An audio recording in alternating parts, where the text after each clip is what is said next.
Assalamualaikum warahmatullahi wabarakatuh.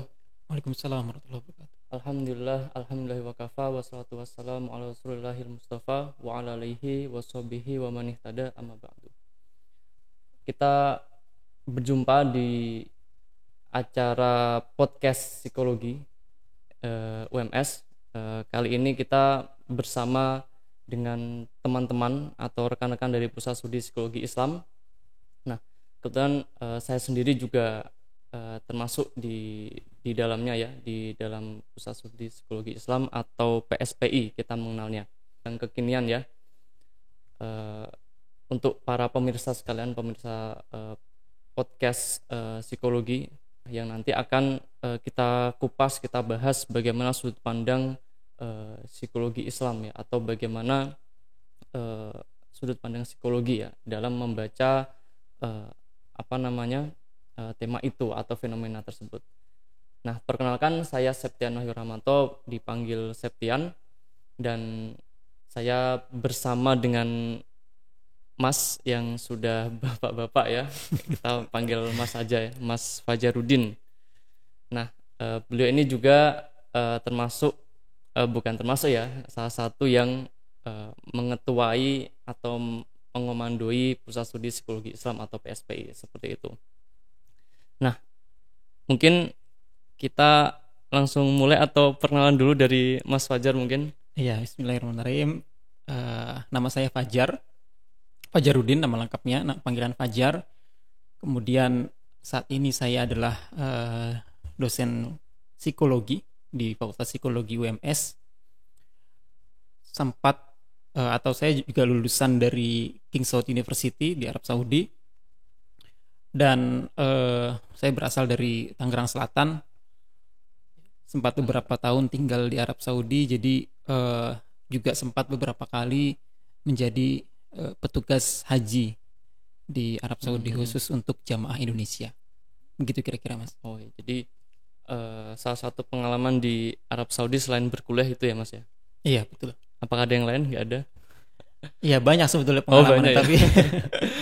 Oke, siap-siap. Jadi pemirsa sekalian, kita juga hari ini ingin membahas tentang haji itu ya, tentang haji. Itu salah satu yang ibadah yang kemarin atau mungkin sebulan terakhir ini dilakukan ya. Nah, dan hari ini pas karena Pak Fajar atau Mas Fajar juga pernah menjadi petugas haji, apalagi beliau juga backgroundnya seorang akademisi, jadi insya Allah pas untuk membahas tema ini. Nah, baik, Mas Fajar ini, nah saya sebelum ke membahas tentang hajinya ya, kira-kira petugas haji itu ngapain sih, kok bisa dipilih jadi petugas haji begitu? Iya, sebetulnya petugas haji itu ada dua, Mas. Ada yang datang dari Indonesia, artinya datang ketika saat pelaksanaan haji saja, dan ada juga yang memang sudah berada di Arab Saudi. Nah, saya ini kan karena tinggal di Arab Saudi ya, kuliah di Arab Saudi, jadi ya saya mengikuti proses seleksi yang ada di sana gitu, yang ada di Arab Saudi. Iya. Untuk tugasnya saya kira dua tipe petugas itu sama ya, antara yang dari Indonesia atau yang ada di Arab Saudi. Kurang lebih ada yang menjadi misalnya petugas akomodasi yang mengurusi hotel, kemudian ada yang petugas catering. Petugas itu maksudnya koordinator ya, koordinator catering. Kemudian ada yang bertugas sebagai pengendali transportasi, ada juga yang membimbing ibadah dan seterusnya. Ada banyak, jadi ada beberapa pos. Kalau saya pribadi, saya pernah menjadi pengawas akomodasi yang mengurus hotel, kemudian juga menjadi pengawas transportasi. Itu. Dua itu yang pernah diamanahkan. Baik-baik. Ini kan ada mungkin kesulitan gitu ya, atau pengalaman terkait tugas itu yang berkesan mungkin dari sudut pandang Mas Fajar nih, langsung saja sebagai seorang akademisi psikologi. Iya, kalau kesulitan saya kira ya cukup banyak ya, terutama ketika kita misalnya menghadapi jamaah-jamaah yang itu berasal dari pelosok gitu ya, Oh iya dari iya. desa-desa, dari wilayah-wilayah terpencil gitu misalnya, Hmm, dan misalnya dari golongan lansia, itu ada mm. banyak tantangan yang harus dihadapi oleh petugas haji. Tapi ya kalau misalnya kita menghadapi jamaah yang berasal dari kota, misalnya dari kota besar, atau golongan orang-orang yang eh, terdidik gitu misalnya Iya. ya, Mm. lulusan SMA atau perguruan tinggi, itu cenderung lebih gampang untuk mengarahkan. Karena untuk orang-orang yang dari luar, orang-orang yang dari daerah-daerah terpencil itu Iya. ya, itu masih banyak di antara mereka itu yang nggak bisa bahasa Indonesia. Oh, Jadi komunikasinya ha, itu sangat-sangat menantang gitu. betul betul. Jadi sulit gitu ketika kita mau memberikan instruksi apa, eh, mungkin mereka memahami Mm. tapi tidak bisa membalas atau menjawab dengan bahasa Respon, Indonesia. iya. Ha. Sehingga kitanya juga kan jadi nggak paham gitu. Dan ya tantangan-tantangan yang lain. Terkait tadi ya kendala bahasa, termasuk Mm-mm. mungkin tantangannya ketika berinteraksi dengan tadi ya orang-orang yang berpendidikannya itu tidak sebagus yang di kota, itu juga berpengaruh juga. Iya betul. Ha. Sama tadi lansia itu ya. Iya sama Ha. lansia. Lansia itu ya sebagaimana kita ketahui ya pasti ada eh, hal-hal yang mungkin sudah menurun ya secara Mm-mm. performa fisik Betul. maupun psikologisnya. Ada lansia-lansia yang butuh selalu untuk didorong dengan kursi roda, itu pasti Mm-mm. juga harus selalu siap petugasnya itu. Iya. Ada lansia-lansia yang eh, ya demensia gitu ya. Ya misalnya yang demensia itu Ha. yang sering hilang gitu ya. Sering. Oh iya iya. Jadi kadang saya beberapa kali itu mendapati laporan dari jamaah, Pak ini mohon maaf, Bapak ini kok belum Mm-mm. pulang-pulang ya. Sejak zuhur dia melaporkan misalnya maghrib gitu. Iya. Oh begitu ya Bu, ya udah kita catat kan laporannya, terus nanti kita koordinasikan dengan teman-teman petugas, barangkali ada yang menemukan orang tersebut. Jadi kadang ada yang bisa hilang sampai 1 hari 2 hari, itu orang-orang yang demensia itu. Oh iya iya. Bahkan ada yang sudah pernah berjalan itu Jauh sudah ya. cukup jauh dari kota Mekah, katanya pengen pulang gitu, Masya pengen Allah. pulang kampung.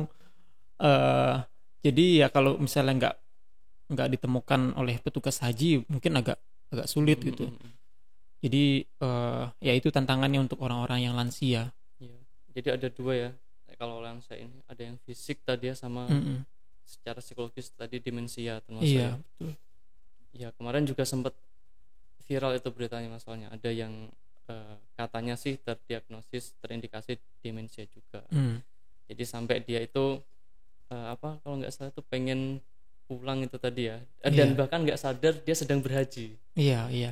Ada juga, saya juga pernah Uh-uh. itu mendapati seperti itu. Ada yang minta pulang karena Iya ingat iya. ternaknya, Uh-uh, ingat betul. kambingnya, ingat sapinya, itu ada juga kayak gitu. Dan itu emang ya betul-betul real kejadian di Mm-mm. lapangan, eh, lansia-lansia yang memang kondisinya udah sebetulnya kalau berbicara sudut pandang dari kemampuan gitu ya, Iya. kan ada syarat istitoah ya, Mm-mm, betul betul. bahwa seorang itu harus mampu. Mungkin lansia-lansia tersebut sudah tidak Iya. tergolong mampu gitu karena ya mengalami berbagai macam kekurangan itu.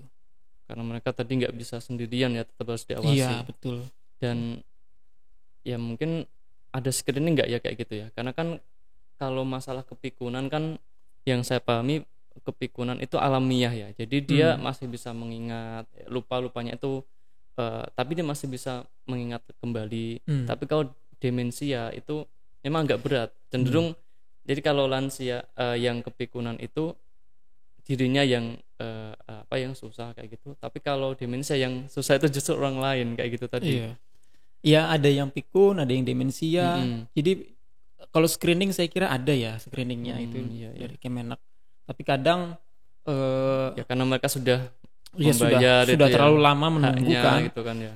Sudah bayar puluhan juta, Betul. kemudian sudah lama menunggu, bahkan mungkin sekarang udah puluhan tahun menunggu, sehingga ketika kesempatan berhaji itu datang, jadi walaupun mereka mungkin tidak prima secara fisik dan psikologis, tetap diambil gitu diambil. jatahnya. Itu. Iya. Jadi pesan moralnya apa nih Mas? Harus segera daftar gitu ya. Ya Seperti itu. kalau bisa sih iya ya, karena memang antrian ini semakin panjang, udah puluhan tahun ya. Di Jateng aja saya lihat kemarin sudah 31 tahun. Jadi kalau misalnya usia kita misalnya 30 tahun, Ya, maka baru bisa berhaji usia 61 tahun. wah, Yang mana saya dong. Iya, kondisinya mungkin sudah masuk lansia ya. Iya. Nah itu tadi ya pengalamannya Mas Fajar. Kemudian tentu saja kan tadi banyak sekali karakter ya orang yang berhaji ya. Mas Fajar ibaratnya menghandle atau yang tadi jadi petugas yang untuk Indonesia karena Mas Fajar dari Indonesia. Tapi kan juga Mas Fajar sebelumnya sempat domisili juga kan ya di Arab Saudi, terus juga mungkin menjadi petugas berapa kali Mas? 4 kali. Wah, Masya Allah. Nah kira-kira apa sih yang bisa diamati dari orang-orang bukan aktivitas hajinya ya, mungkin dari segi kebiasaan atau perilaku? Iya, menurut saya jamaah haji Indonesia ini tergolong unik gitu ya kalau saya. Karena saya mempelajari psikologi, jadi saya tertarik sebetulnya mengobservasi perilaku jamaah haji Indonesia ketika berada di Arab Saudi ya. Jadi kalau kita misalnya melihat dari teorinya Hofstede yang 4 dimensi budaya itu, ada individualis dengan kolektivis, kemudian femininity dengan masculinity dan seterusnya itu, yaitu kita bisa lihat di Mekah sana di Arab Saudi ketika jamaah Indonesia berhaji di tanah suci. Jadi misalnya begini, di teorinya Hofstede misalnya mengatakan ada teori tentang femininity dan lawannya masculinity. Orang-orang di Asia kecenderungannya adalah femininity. Femininity itu bukan berarti bukan berarti feminim kemudian ke cewek-cewekan gitu, bukan seperti itu ya. Femininity itu adalah kecenderungan untuk ingin mencari damai gitu ya, menghindari konflik, menghindari konfrontasi dengan orang lain, kurang lebih seperti itu. Nah, saya lihat memang untuk jamaah Indonesia ini cenderung seperti itu, cenderung untuk femininity-nya tinggi. Itu bisa dilihat misalnya ketika mereka diminta untuk pindah gitu dari satu tempat ke tempat yang lain, entah itu oleh askar atau oleh jamaah haji lain dari negara lain gitu ya. Kalau misalnya askar atau polisi di Masjidil Haram misalnya menginstruksikan kepada jamaah Indonesia, jangan di sini gitu, pindah. Yeah. Itu mereka tuh langsung gitu ya? langsung nurut gitu. Makanya polisi Saudi itu sebetulnya sangat suka dengan jamaah Indonesia karena mereka itu manutan, orangnya tuh betul-betul penurut gitu, tipenya betul-betul penurut. Nah ini berbeda dengan jamaah lain yang tingkat masculinity-nya itu yang tinggi, seperti misalnya ya orang-orang Afrika gitu ya, orang-orang Arab gitu. Jadi ketika mereka misalnya diminta untuk pindah dari satu tempat gitu ya, itu nggak langsung serta minta pindah. Itu ada mereka tuh ada berdebatnya dulu gitu. Iya. Ngapa saya disuruh pindah gitu? Kayak gitu-gitulah. Jadi ada perdebatan dulu di situ. Walaupun kadang antara keduanya itu menggunakan bahasa masing-masing gitu. Jadi polisi Saudi menggunakan bahasa Arab, terus kemudian orang Afrika menggunakan bahasa Afrika gitu. Jadi ada perdebatan kedua bahasa yang menurut saya itu sangat unik gitu. Nah, ini orang Indonesia itu tidak seperti itu karakternya. Di satu sisi sangat baik gitu ya, karena ya mereka mudah diatur gitu ya. Tapi di sisi lain juga itu bisa menjadi kekurangan gitu, karena kadang nggak cuma askar yang nyuruh mereka pindah. Misalnya ada jamaah lain dari negara lain gitu ya, yang cenderung maskulinitinya itu tinggi, minta dia untuk pindah. Misalnya dia udah dapat saf untuk sholat gitu ya, jamaah Indonesia, kemudian diminta untuk pindah oleh jamaah lain gitu ya, dari negara lain, itu mau aja gitu nurut, padahal itu udah haknya dia. Padahal kan kalau ibadah itu harus mendahulukan kita dulu kan. Jadi mereka karena kecenderungan untuk mencari damai itu ya, tidak mau berkonfrontasi, itu jadi salah satu kurangannya. Itu dia salah satu kurangannya. Nah, kemudian juga yang lain itu adalah dari Hofstede itu kan ada istilahnya power distance ya, ada jarak kuasa. Nah, jarak kuasa ini memang untuk orang Indonesia itu cenderung kelihatan sangat tinggi. Jadi saya pernah mendapati ibu-ibu, ibu mau kemana? Ini saya sedang mencari hotel saya gitu.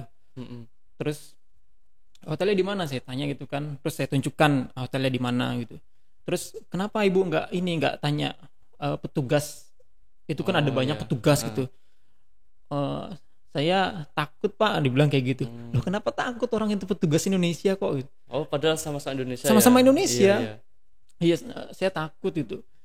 Ya, mereka itu ternyata kan orang Indonesia sudah terbiasa takut dengan misalnya dengan polisi itu takut ya. Dengan orang yang berseragam itu cenderung ada ketakutan, itu ada jarak kuasa yang lebar. Nah, itu terlihat gitu, dan itu menjadi ya sebetulnya merepotkan jamaah itu sendiri gitu ya, karena petugas haji itu kan sebetulnya lumayan banyak ya, petugas haji Indonesia, termasuk yang paling banyak di antara negara lain, dan mereka itu sudah diberikan seragam khusus petugas.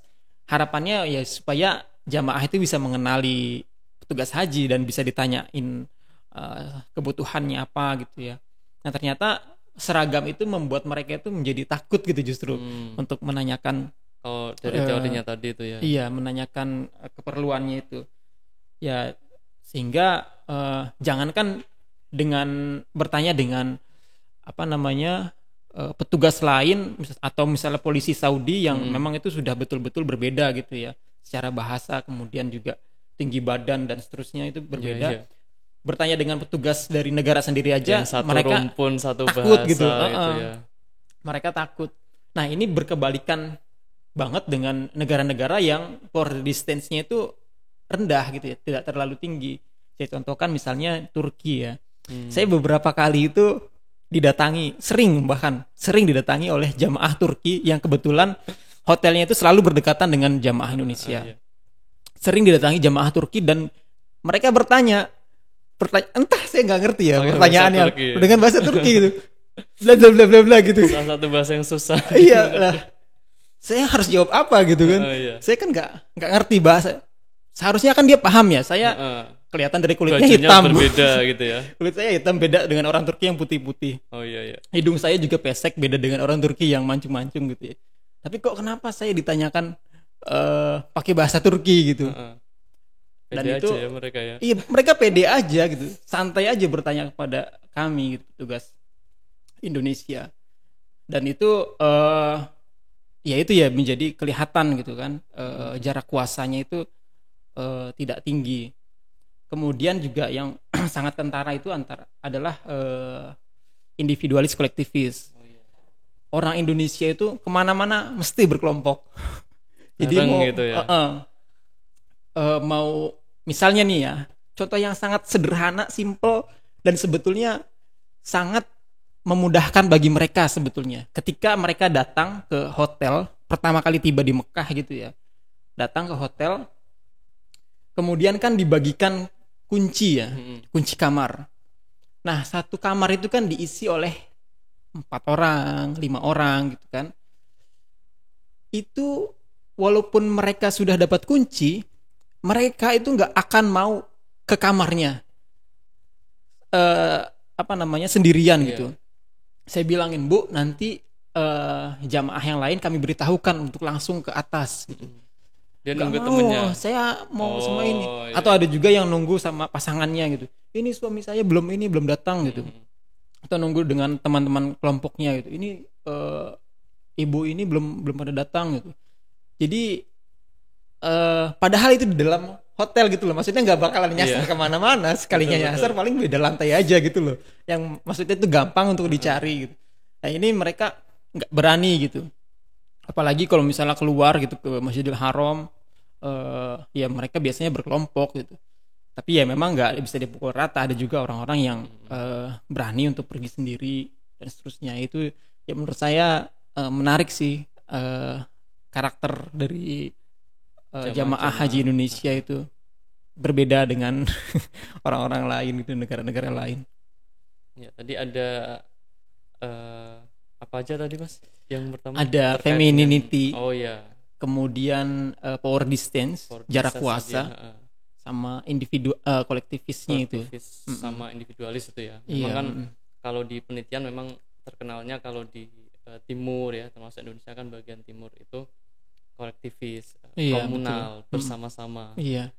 Pokoknya kalau nggak sama dia nggak kayak gitu. Dan dia merasa nggak ini juga akhirnya kan nggak percaya diri kayak gitu. Betul. Ya itu salah satunya sih.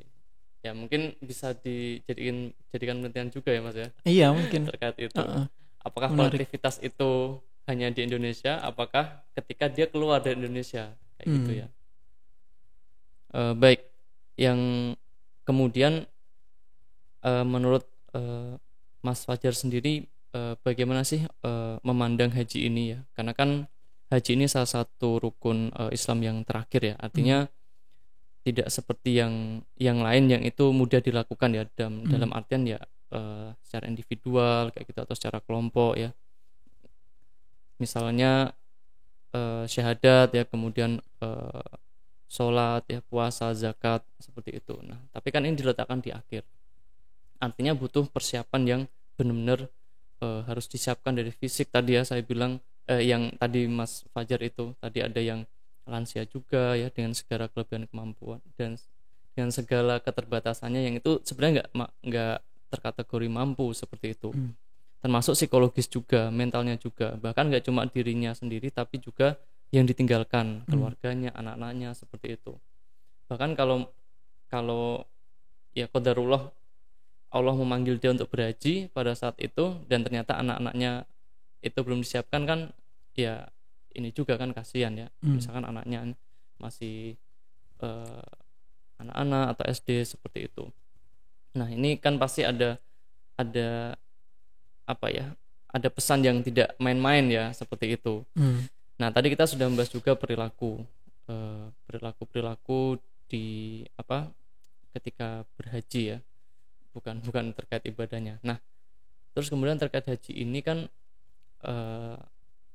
ada pesan ini juga ya. Kalau saya pribadi Mas ya, nanti mungkin Mas Fajar punya tanggapan lain terkait pesan persatuan kayak gitu.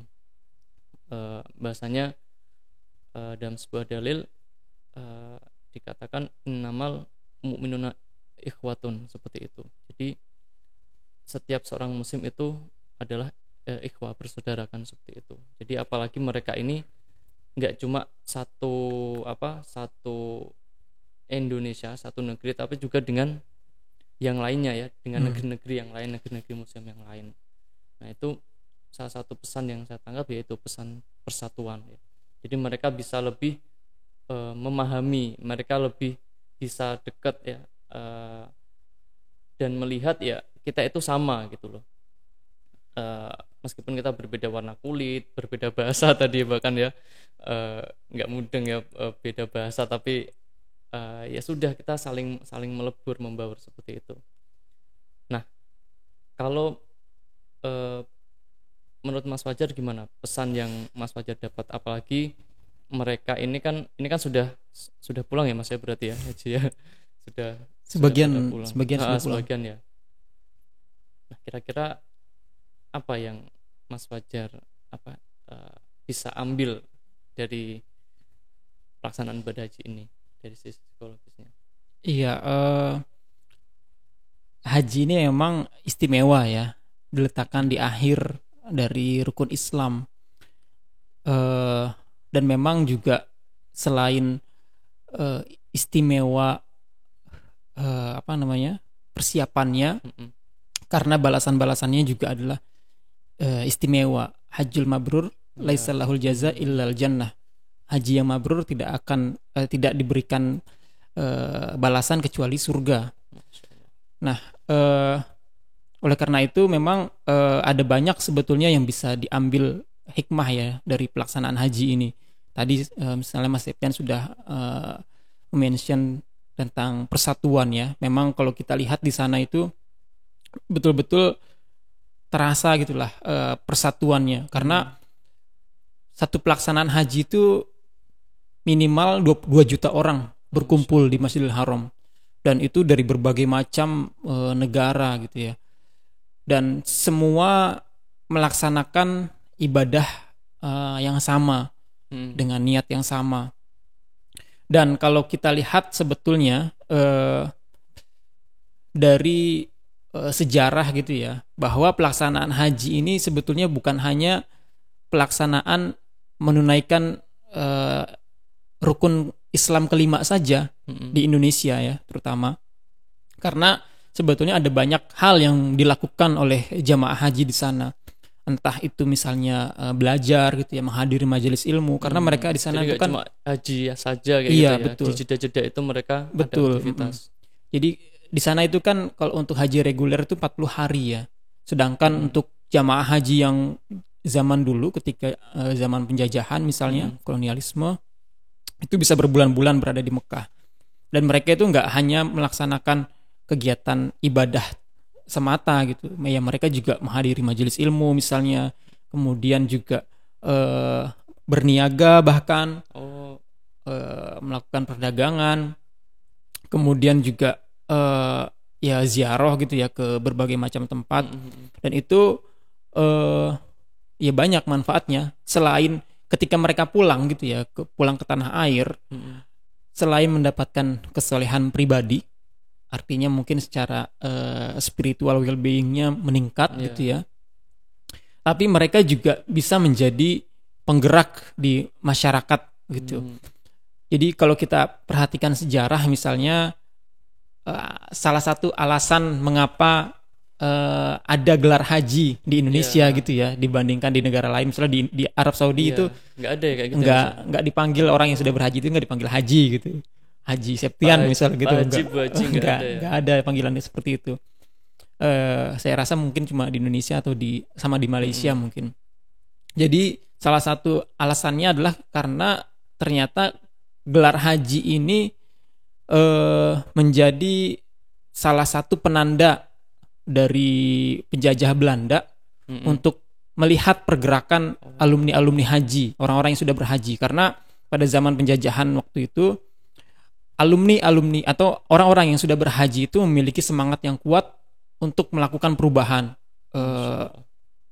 Misalnya ya memberontak gitu ya terhadap penjajahan, melakukan perlawanan. Karena itu mereka dapatkan ketika di Tanah Suci di Mekah, mereka kan bertemu dengan berbagai macam orang gitu ya, bertemu dengan berbagai macam negara dari banyak negara, dan itu juga ada sharing gitu di situ. Jadi ada tukar pikiran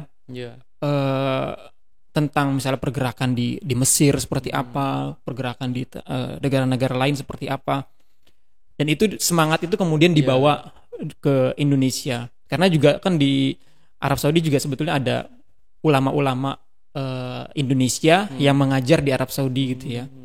Dan ulama-ulama tersebut juga menggelorakan semangat untuk berjihad melawan penjajah. Dan pada akhirnya orang-orang yang selesai melaksanakan haji kemudian pulang ke Indonesia dulu waktu itu ya, itu menjadi ancaman tersendiri bagi penjajah Belanda, sehingga mereka disematkan gelar haji itu untuk memantau pergerakan, menandai gitu memantau pergerakan mereka, khawatir nanti ada pemberontakan dan seterusnya. Nah, dan semangat itu memang selalu sampai saat ini saya rasa juga masih terjaga ya. Jadi semangat untuk melakukan perubahan karena merasa dirinya sudah mendapatkan gelar haji gitu ya, sudah melaksanakan ibadah, menyempurnakan rukun Islam, sehingga semangat untuk melakukan perubahan juga sampai saat ini masih ada gitu. Sebagai contoh misalnya di kampung saya sendiri, madrasah pertama itu dibangun oleh seorang haji, orang yang sudah berhaji gitu. Dan saya kira juga di tempat-tempat lain juga banyak haji itu yang kemudian melakukan perubahan-perubahan di komunitasnya atau di masyarakatnya. Minimal banget mereka itu akan misalnya dijadikan imam, dijadikan khotib Jumat misalnya, atau misalnya omongan-omongan mereka didengarkan gitu ya.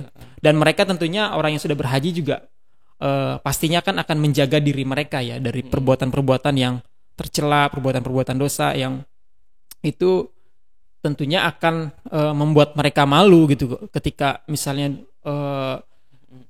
mereka yang sudah berhaji kemudian melakukan perbuatan-perbuatan tercela, kan orang kan jadi ngomongin mereka kan, haji kok begini gitu, haji kok misalnya berjudi ya, nggak mungkin gitulah. Jadi mereka juga ada batasan yang mereka buat sendiri, yang itu membuat mereka itu tidak terjerumus ke dalam dosa gitu. Minimal banget untuk kebaikan dirinya sendiri, tapi saya rasa juga ada banyak manfaat yang bisa diambil oleh masyarakat dari para alumni haji ini. Gitu Mas. Iya, jadi ini menarik sekali ya tadi, ternyata begitu banyak ya, atau begitu besar ya ternyata ya pasca berhaji ini, atau ketika orang selesai berhaji ini, karena dia tadi menjadi penggerak ya, istilahnya dia berubah untuk lebih baik seperti itu ya.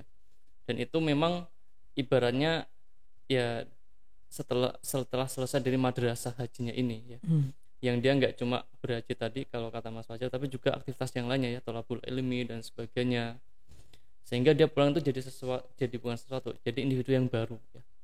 Kesolehannya itu baru dalam artian meningkat ketakwaannya seperti itu, termasuk kesolehan sosial mungkin ya Mas ya, tadi ya dia punya ada tanggung jawab tersendiri seperti itu untuk menyebarkan apa yang dia dapat. Terus kemudian ini juga yang menarik tadi, dia punya benteng gitu loh. Betul. Iya, jadi ada benteng tersendiri ya, bukan benteng yang lain ya. Benteng Takeshi. Benteng Takeshi. Ini ketahuan umurnya ya. Jadi kalau misalkan tadi itu kalau gelar haji itu untuk Belanda sesuatu yang buruk gitu ya, dalam artian itu orang-orang yang akan berubah, tapi untuk individu tadi sebagai benteng sendiri, karena orang yang tahu dan dia tahu itu buruk ya, dia tahu itu dosa, tapi melanggar kan lebih jauh kan, lebih berat dosanya seperti itu ya. Jadi itu mungkin salah satu tambahan hikmah, yang ada benteng ya, yang akan menjaga individu yang sudah selesai haji itu untuk bisa menebarkan banyak manfaat, termasuk untuk berubah seperti itu. Jadi silahkan disimpulkan sendiri ya. Banyak sekali yang kita bahas tadi dengan Pak Fajar dan Mas Fajar. Silahkan teman-teman untuk juga ya, teman-teman pemirsa podcast PSPI Fakultas Psikologi, untuk boleh men-share ya, termasuk juga untuk bertanya ya. Nanti boleh bertanya Mas, bisa diisi di link di komentar nanti ya. Baik, mungkin itu. Terima kasih, jazakallah khair Mas Fajar ya. Oh iya. Sekian podcast perdana pada hari ini. Assalamualaikum warahmatullahi wabarakatuh. Assalamualaikum.